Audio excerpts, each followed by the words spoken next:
Hello BBN. I read an article about North Carolina possibly moving to the SEC. Could we see a direct matchup between North Carolina and Kentucky? Or would this move be a joke? Do you think? Or would this move be a disgrace? Let's see. The news that dropped like a bombshell these days was the possibility that the North Carolina Tar Heels, that same legendary UNC basketball team, are flirting with a move, leaving the ACC for the SEC, and if that happens, get ready for a rivalry that promises to be as heated as a Kentucky summer. First, let's take a deep breath and understand the scope of this story. The SEC is already known as one of the most competitive conferences in the country, especially in football, where teams like Alabama and Georgia seem to compete for national titles like people fighting for the remote control in their living rooms. But basketball?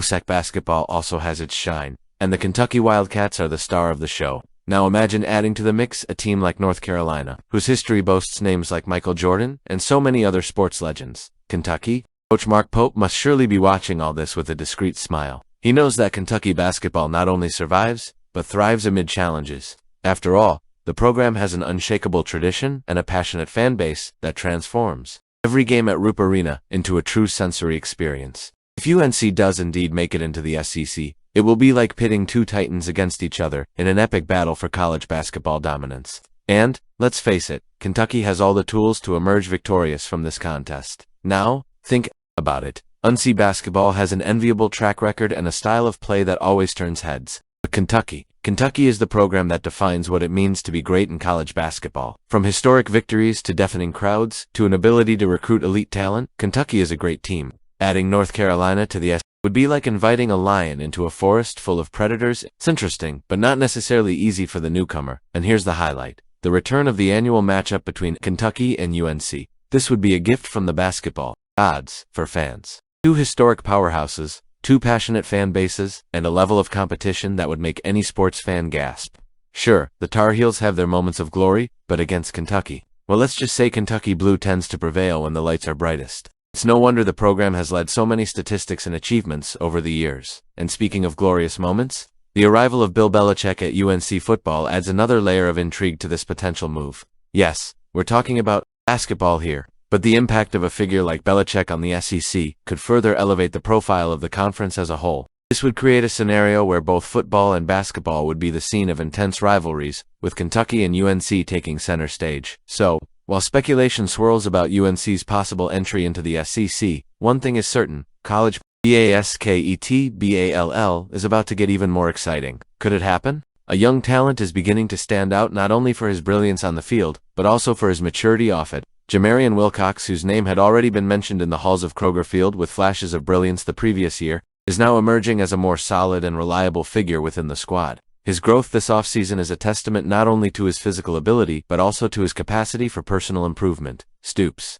who has been shaping the Wildcats program for years with a philosophy based on discipline and internal competition, was full of praise for the young running back. He emphatically stated that Wilcox didn't waver during the months of preparation for the new season. It's not uncommon for players to lose focus or succumb to pressure when faced with challenges or criticism. In Wilcox's case, his approach demonstrates remarkable progress, especially considering the volatile moments that marked his debut with the starting lineup. Last season was a true reflection of the promise and contradictions that surround any young athlete. Wilcox proved capable of great feats, such as a memorable performance against Tennessee, where he surpassed the 100-yard mark, and consistent performances against renowned opponents like Texas and Georgia. However, there are also episodes that raised doubts about his reliability. The incident involving his poorly tied cleats symbolically became a reminder that talent alone is not enough. Something more was needed: maturity. And herein lies the beauty of Wilcox's trajectory. Faced with the arrival of new competition at running back, the transfers of Seth McGowan and Dante Dowdle brought with them an extra layer of competitive pressure.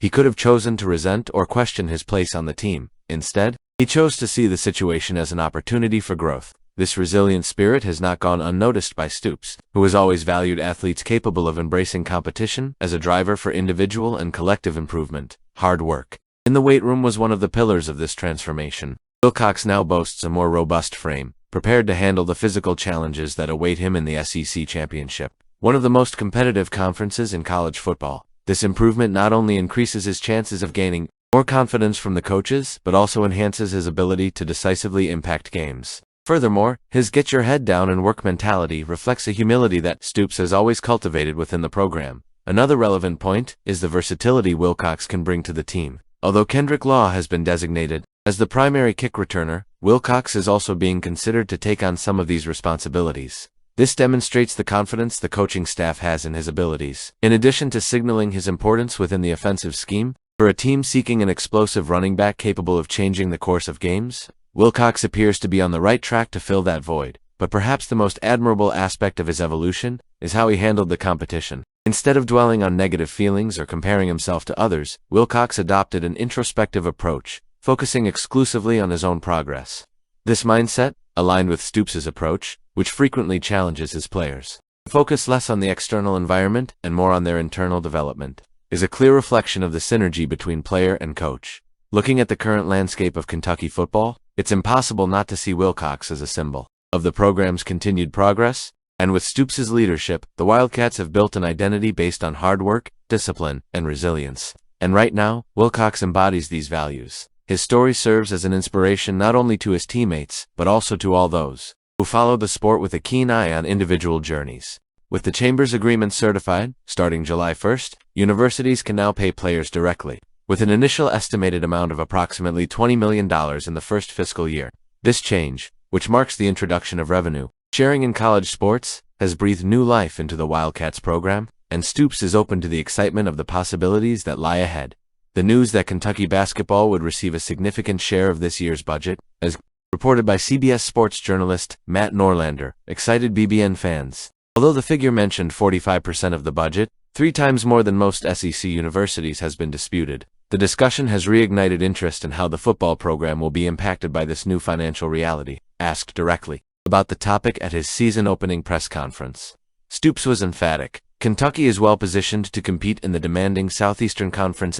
Yes, it is, he stated, with a tone of confidence that reflects his vision of a more balanced future. For the first time, I feel like we'll be in a position to, perhaps, be on equal footing with everyone. That hasn't always been the case. The coach, who has been at the helm of the Wildcats since 2013, emphasized the importance of this structural change. He acknowledged that the topic of money, previously treated with a certain caution, is now an intrinsic part of college athletics. I don't have to feel awkward talking about money anymore. It's just part of it, Stoops said, making it clear that the new dynamic is not an excuse, but an opportunity.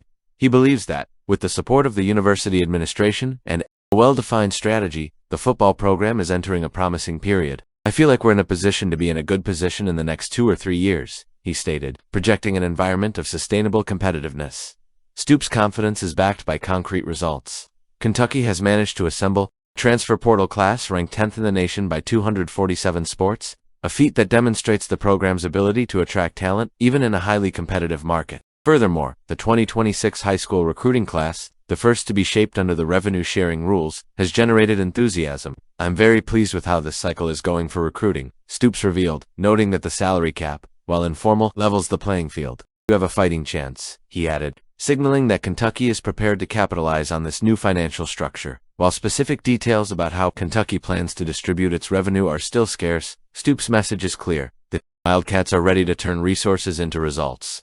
The injection of capital into the program, dubbed by some as more money in the banana stand than ever before, is seen as a game-changer. After years of facing financial challenges compared to other SEC giants, Kentucky now sees an opportunity to cement itself as a consistent contender. Stoops' vision is for a program that not only survives but thrives in a landscape where financial equity can level the playing field for talent. Kentucky's recent trajectory under Stoops already showed signs of progress, with solid seasons and growing presence in bowl games. However, 2024 was a tough one. Let's see how 2025 plays out. Share your thoughts.